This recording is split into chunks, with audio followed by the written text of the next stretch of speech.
Greetings everyone, this is SteamTeamRedubUK, CC Trainor-Ling, here to bring you another episode review from Season 5 of The Loud House. Today's episode is titled Grub Snub. First we'll discuss the plot, and then my thoughts and critiques with my final score. So, let's get right into it. The episode begins with Lincoln and his friends at their usual hangout spot, Gus's Games and Grub. When Leni and her friends stop by and begin making it their new usual hangout spot since the restaurant Dim Yum closed at the mall, this prompts Lincoln and his friends to try to get the teenagers to stay away from the Games and Grub. And this leads to the two groups fighting over who gets to call Gus's their own permanent hangout. They hold a best of 7 challenge, but it causes destruction to the inside of the building. Both Lincoln and Leni apologize for how each of them handled the problem, and everyone reconciles as they help clean up the mess and put aside their differences as they sit at a new super extended table, which causes Lincoln and Leni to get literally thrown out of the restaurant. Well, that concludes the plot of the episode, so now we come to my thoughts and critiques. Given what happened between the two sets of friends, I think the phrase Grub Snub would be more of an appropriate title. Not so much to one set of friends, but I do see how both sides were kinda guilty in their own way. But before I talk about that and the other problems I have with this episode, there are some noteworthy things I do want to talk about first. The central concept of the episode is about territoriality, and that deals with how we humans can get defensive when someone enters our usual space, and we feel threatened by sudden change. Like if someone takes your usual seat in a classroom, for example. It's sort of like the Season 1 episode Space Invader, but I will say the conflict of sharing a space was done a little better there than here. There's a lot of psychology behind why Lincoln and his friends started getting defensive about Leni and her friends suddenly taking over their usual hangout spot, but there's too much to say in so little time.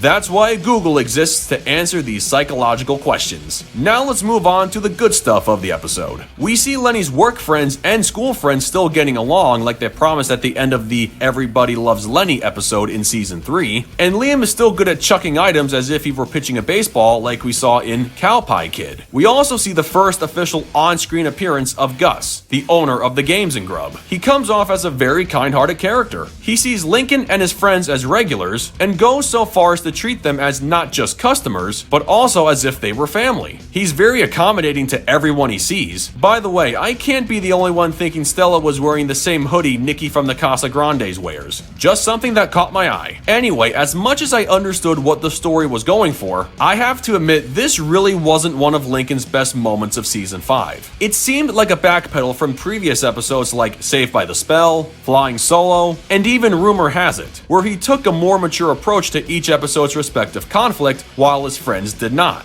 I mean, he did say he was going to be mature in telling the teenagers that Gus's was his friend's hangout, but we see him groveling on the ground.